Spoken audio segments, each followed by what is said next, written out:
Welcome to the Maxwell Institute podcast. I'm Joseph Stewart. If an 18th century cleric told you that the difference between civilization and heathenism is sky high and star far, the words would hardly come as a shock. But that statement was written by an American missionary in 1971. In her book, Heathen, Religion and Race in American History, Professor Kathryn Gin Lum shows how the idea of the heathen has been projected onto bodies, onto people, and onto landscapes, creating ideas of us versus them, or the in and the out, those who are saved and those who are not. Today in our conversation, we discuss the origins of the label heathen in American religious discourse, as well as how those who have been called heathens have pushed back against the meaning of the term, claimed it for themselves, and made it empowering in religious and secular terms. Kathryn Gin Lum is Associate Professor in the Religious Studies Department in collaboration with the Center for Comparative Studies and Race and Ethnicity at Stanford. She is also Associate Professor, by courtesy, of History and affiliation with American Studies and Asian American Studies at Stanford University. She sat down with us at the Maxwell Institute to discuss her new book, Heathen, Religion and Race in American History. Without any further ado, here's our conversation with Professor Gin Lum. Kathryn Gin Lum, welcome to the Maxwell Institute podcast. Thank you so much for having me. I really appreciate it. Excited to talk with you. Yeah, the pleasure is all ours. So we're going to be talking about your new book, Heathen, Religion and Race in American History. And in the introduction, you tell a story about participating in a play at church. Could you tell us about this experience? Yeah, so as a child, I sang in the church choir, and we put on shows every year. It was one of the highlights of my childhood, I would say, actually. A lot of those plays were, biblical stories. We did a play about Noah, we did a play about Josiah, Jonah, etc.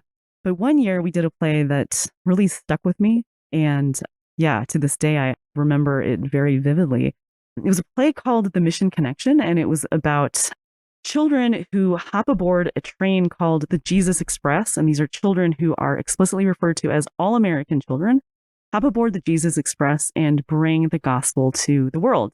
There was a missionary in this play called Missionary.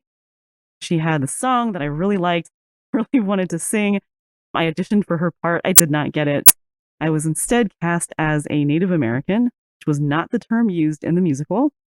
I actually ended up buying a copy of the musical as I was writing the book so that I could go back through it again. And it was every bit as horrifying as I remembered, if not worse. But essentially the play, divides the world into these all-American children who ride on the Jesus Express and the people that they encounter, many of whom have no speaking lines or just kind of meant as foils, and some of whom, the Native Americans, have speaking lines, but they are just really embarrassingly bad, played for laughs.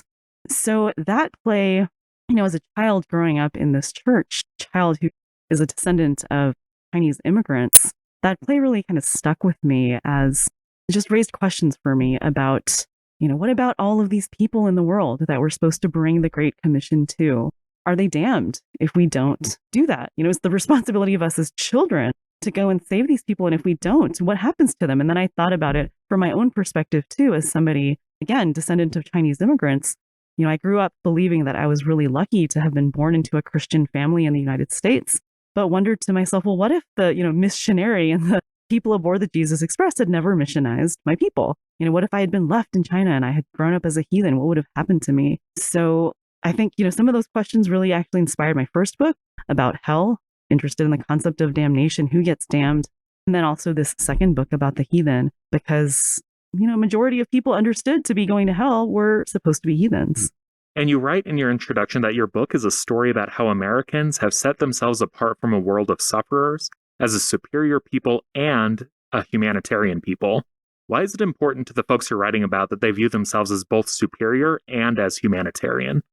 Backdrop to this is that when the English and then later Anglo-Americans looked at what they called the heathen world, they felt a mixture of both gratitude and guilt. So as they compared themselves to other cultures, they believed that they were superior because God had especially blessed them as his new chosen people.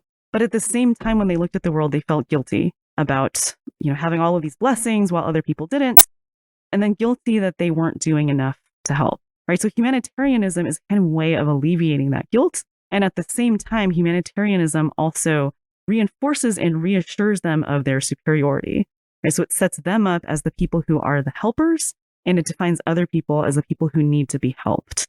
So humanitarianism and charity also comes to define and be a hallmark kind of Christians in the West, while so-called heathens were understood to be uncharitable, unfeeling towards each other. So humanitarianism and superiority or white supremacy are like mutually reinforcing. Yeah, and please feel free to push back on this, but I think that the humanitarian idea in some ways is reinforcing a social order, especially a racial order, as you write about in the book, without having to say, I'm white, I'm better.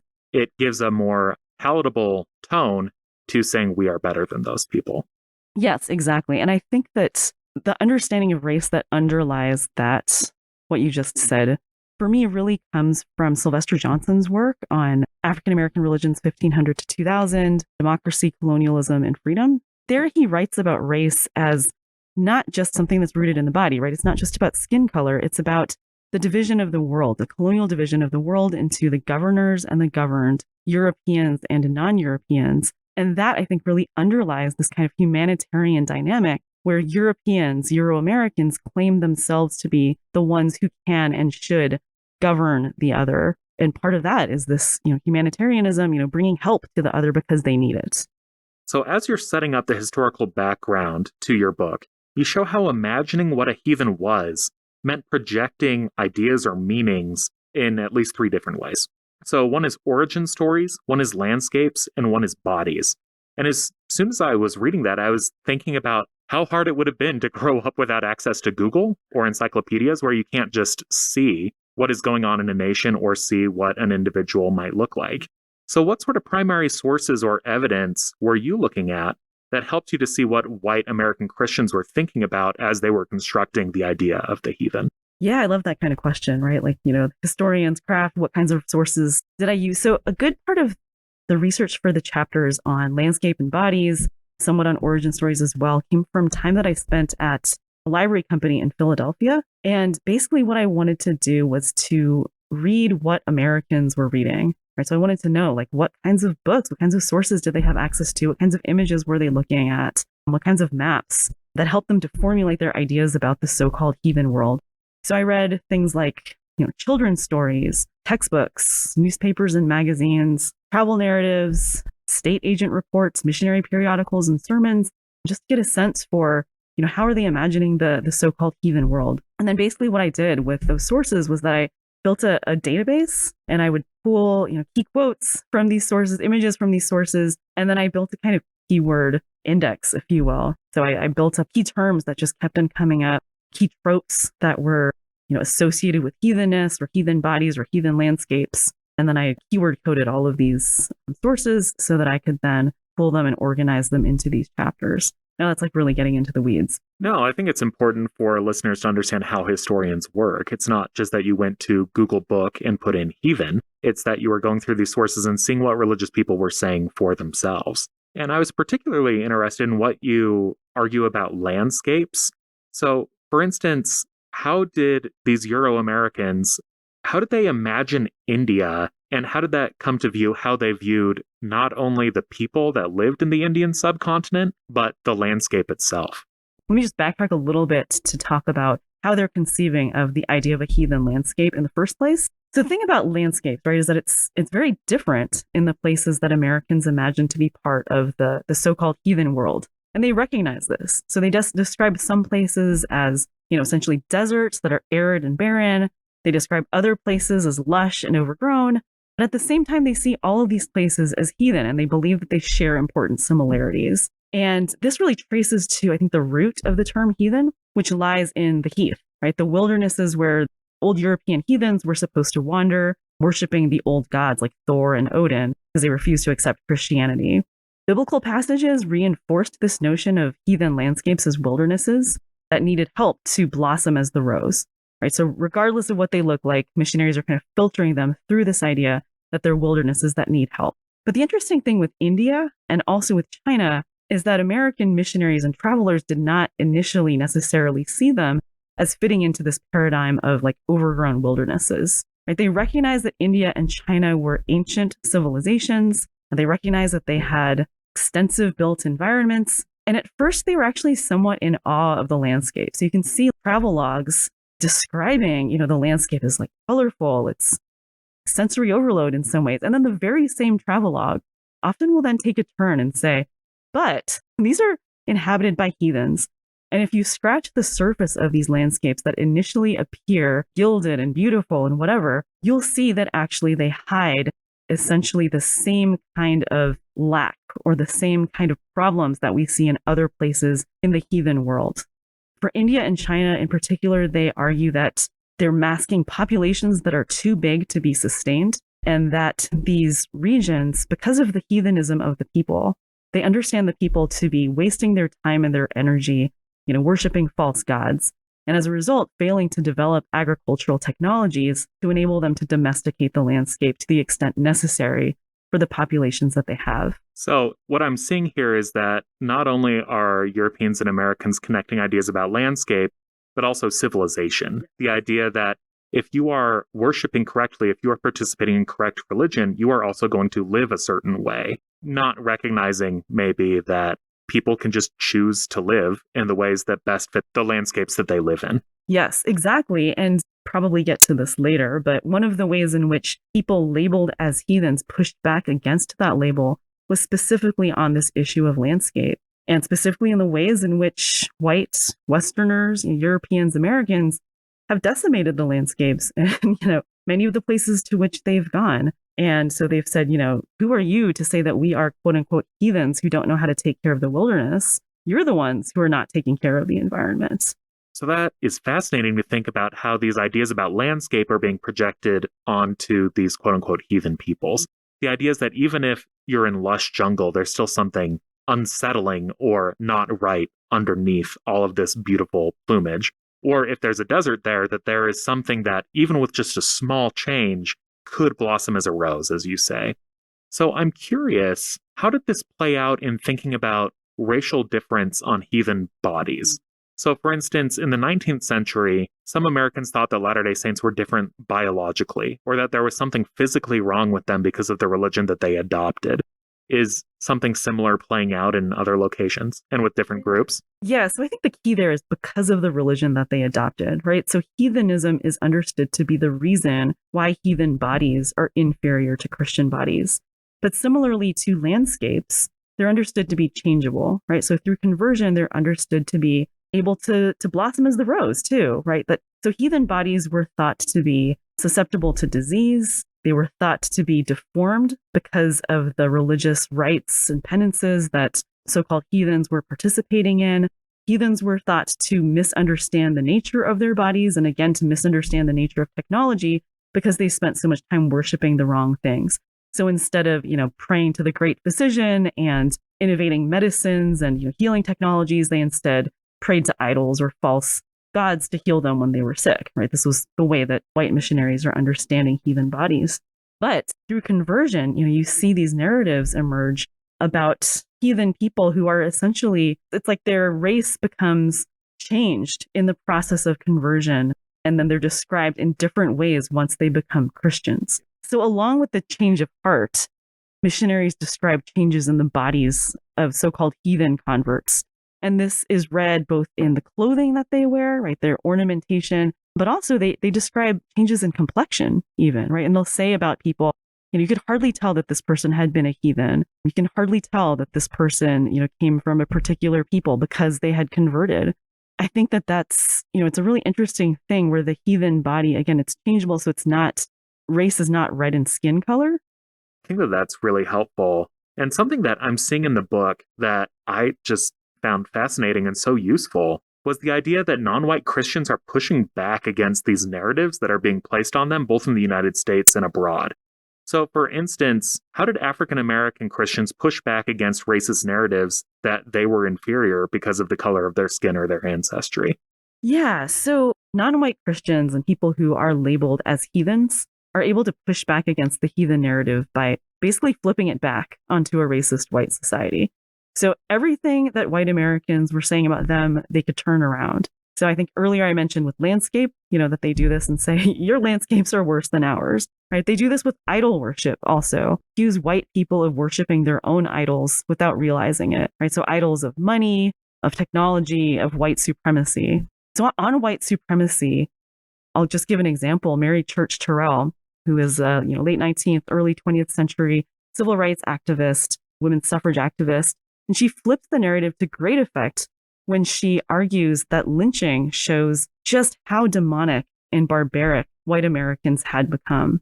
She writes this article in 1904 for the North American Review, and she asks in that article, how can white Americans claim to be sending missionaries overseas to save the quote unquote heathen when they're acting so much worse than the heathen that they are purporting to save? So really, they're the ones who need saving themselves. And this is a really powerful argument to make in the late 19th, early 20th century. This is a period when American imperialism is, rampant, and Americans are arguing like we are bringing civilization and the light of Christianity to the world. And she's saying, what kind of Christianity is this? When people are coming from church and going to the scene of these horrendous murders and behaving in demonic, like absolutely demonic and horrifying ways. Thank you so much for sharing that. In addition to African Americans, Chinese and Chinese Americans are also resisting being labeled as heathens. What sort of arguments are they using? Are they different than African American arguments, or are they related? Yeah, so it's both different, but it's also similar, right? So some resist the label of heathen. Some actually adopted the term as a badge of pride instead. So I'll just give you an example of one of my favorite characters in the book, a man named Wang Chin-fu from the late 19th century. He converts to Christianity as a child, as a teenager. He comes to the US for education, and then he unconverts as he experiences American hypocrisy and racism. He ends up going on the lecture circuit as a kind of self-styled Confucian missionary instead. And basically, part of his argument is that, look, China is an ancient civilization. It's been around for so much longer than America. Who are you to tell us what to do? He argues that Christianity is selfish, it's individualistic. So this is like a direct argument against the claim that white Christians are humanitarians who are charitable people, right? He's saying, no, you're individualistic. He also argues that its promise of heaven for anyone who converts basically allows people to get away with murder. And he says at one point that he would not want to go to a heaven that housed the likes of someone like Dennis Kearney, who was a prominent anti-Chinese labor leader in the exclusion period. So Wang offers up Confucianism as an alternative, and he says that China, as an ancient civilization, knows more about survival than America. America is this, constantly striving young nation. It's making all of these machines, but to what end? Generating all of this technology, but all that's doing is putting people out of work. And in China, maybe they're not generating like steam engines and the same kind of technology, but that means that people have more jobs, right? And so he makes these effective kind of rhetorical arguments that, as with, Mary Church Terrell, are very hard to respond to, right? He's, holding up this kind of mirror to Americans and saying everything that you say is wrong with us is wrong with you. Yeah, I'm thinking about a sort of rhetorical jujitsu where you're using the weight of someone else's argument to push them in the direction towards your own. So another way in which white Christian Americans are working to convert the heathen, as they would say, was through education. And so how did this play out in Hawaii? And how do these schools show not just a commitment to education, but to white American Christianity?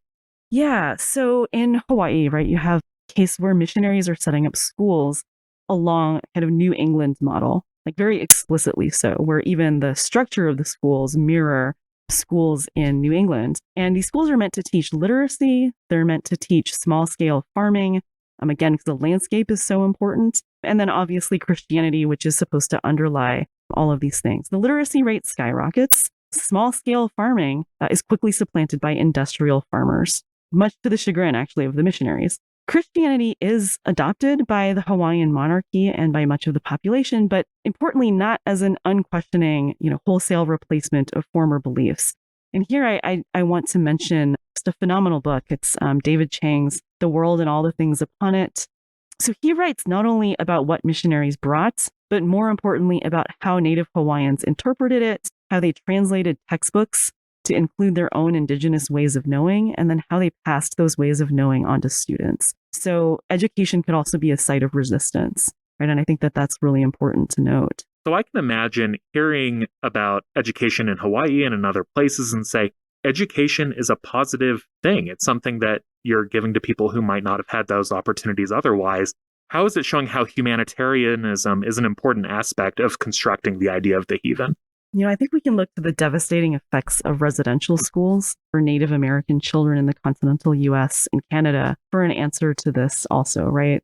Yes, you can argue that there are benefits to education, but at the same time, the very claim that other people need to be educated, again, sets up these colonial binaries of the educators and the needy people, the governors and the not. It sets the people up who need to be educated. It makes that into an excuse for all manner of horrors in the name of Christianizing and educating them. Right? So in the book, I call this a get out of jail free card for excusing awful things. Scholar John Paul, in his book Empire of Sacrifice, describes this as blessing brutalities, right, to obscure the violence of colonialism. It's easy to say, like, I'm bringing education, I'm Christianizing the heathen, but this excuse was used for the creation of residential schools, for the enslavement of people of African descent. Again, just thinking this through, I want to be clear, you're not saying that religion automatically leads to racism and colonialism. Right. Yes. Thank you for that. No, I'm absolutely not saying that religion automatically leads to racism or colonialism, or that Christianity is an intrinsically racist religion or anything like that. I'm a historian, and I approach my sources, I approach this story as a historian, which means that I'm interested in how humans take religious ideas, religious practices, and how they put them into motion. But I'm not interested in evaluating the truth claims of religion. I'm not trained to do that as an academic, but I'm interested in what humans do with them. And they can do wonderful things with religion. Americans have used Christianity to fight for social justice, but at the same time, they've also done horrible things with religion. I think that's just, it's a sign of humans as people who are flawed, who do wonderful and terrible things in this world, and, no less with religion than with anything else. So yeah, I'm glad that you asked me that, because I, by no means, I'm trying to say that, religion is intrinsically colonial or Christianity is intrinsically racist, but it's used by people who are, doing things with them that are colonial and racist. In one of your final chapters, you share how academics have pushed back against colonial narratives of non-white people using religious narratives or unpacking religious narratives. How did they do that? Yeah, so, they do that in a similar way to others who've historically been grouped into the heathen category. They do it by developing counterscripts that emphasize the potentials for solidarity in being grouped together contra white people. The notion of counterscripts comes from Natalia Molina's wonderful book, How Race is Made in America. She writes there that counterscripts can link people together in, quote, unlikely anti-racist alliances when groups recognize the similarity of their stories and the collective experiences of others. So the academics that I write about in that chapter, they emphasize the thinness and the impoverishment, really, of white ways of thinking about people historically labeled as heathens, and the ways in which this thinness in white ways of thinking has affected the academic study of religion, of science, and of history. And what they call for is an enrichment of academic approaches that don't dismiss as myth the ancient but still very much alive epistemologies of people who are historically labeled as heathens. Right? And that affects, not only the study of religion, but also the study of science. And then they call for enriching also the study of history, not just reducing history to patriotic caricature, but plumbing its depths and its devastations and decolonizing its methods. That's kind of an oversimplification, but I guess you'll have to read the book for more. Well, thank you. I love the close to your book where you share poetry from Honanike Trask, and she writes this poem. How is it now you are gone, our ali'i dismembered, their mana lost? We are left with broken bodies, blinded, children, infected winds from across the sea. Into our light, I will go forever, into our sovereign sons, drunk on the mana of Hawaii. What does that poem mean to you? Yeah, so that's a couple different poems that are from her 2002 collection, Night is a Sharkskin Drum. And some of the poems in that collection are just absolutely devastating, right? So the first one that you read, showing the damage done to the islands by missionaries and by flaunting foreigners, as she puts it. But Trask doesn't just give us damage-centered narratives, and that's a phrase that comes from a powerful piece by Unanga scholar Eve Tuck. Trask ends the collection with a poem that I think offers a really powerful counterscript to the devastation that Westerners brought to Hawaii. And that's the poem titled Into the Light, I Will Go Forever. And here I think what's so powerful about it is the way that she inverts the long-standing equations of light and Christianity, darkness and heathenism. Right? The light that she's going into forever is not the light of Christianity. She invokes Hawaiian deities. She invokes the sacred beauty of Hawaiian landscapes, the light of our sovereign sons, and the mana of Hawaii. And so, yeah, for me, that's just, it's a way of flipping the story again, just like so many people have done. We have one final question. Joseph Smith received a revelation that implores Latter-day Saints to learn from the best books. What are 3 of your best books that you would recommend to our audience? Yeah, only 3 is so hard. I mean, first, I should just say that I truly could not have written this book without the incredible scholarship out there on religion and race in America. There's so much good literature. My book is based on primary research, but it's also synthetic, right? It's an attempt to learn from, build on, and to bring together some of that incredible work that's out there. So I'll name 3 for you, but again, there's so much more. And a couple of these I've already brought up. So Sylvester Johnson's African American Religion, an absolute must read. It's field changing. It changed how I think about race. Maybe I'll cheat and just sneak another book in there too. His book on the myth of Ham, also just essential reading. Judith Weisenfeld's New World a Coming, Black Religion and Racial Identity During the Great Migration, also just field changing. She's develops the idea of religio-racial identity, co-constitution of religion and race, how religion informs the ways in which people's racial identities play out. And it's a book that's just inspired so much scholarship, even like for my grad students, every single grad student is like, Judith Weisenfeld is the theoretical underpinnings of what I'm doing, right? And then finally, David Chang's The World and All the Things About It, Upon It, which I mentioned earlier, truly a paradigm-shifting book. It's about Native Hawaiian geography, which is to say that it's about how they viewed the world. So instead of looking at missionaries looking at Hawaiians from the U.S., it flips the orientation, and it's just so good. Well, thank you so much for visiting with us today. Again, the name of the book is Heathen, Religion and Race in American History by Kathryn Gin Lum. Have a blessed week, y'all. Thank you so much. Thank you for listening to Abide, a Maxwell Institute podcast. Could you please rate, review, and subscribe to the podcast wherever you're listening to this podcast? And follow us on social media at BYU Maxwell on YouTube, Twitter, Instagram, Facebook, and sign up for our newsletter at mi.byu/edu. Thank you, and have a great week.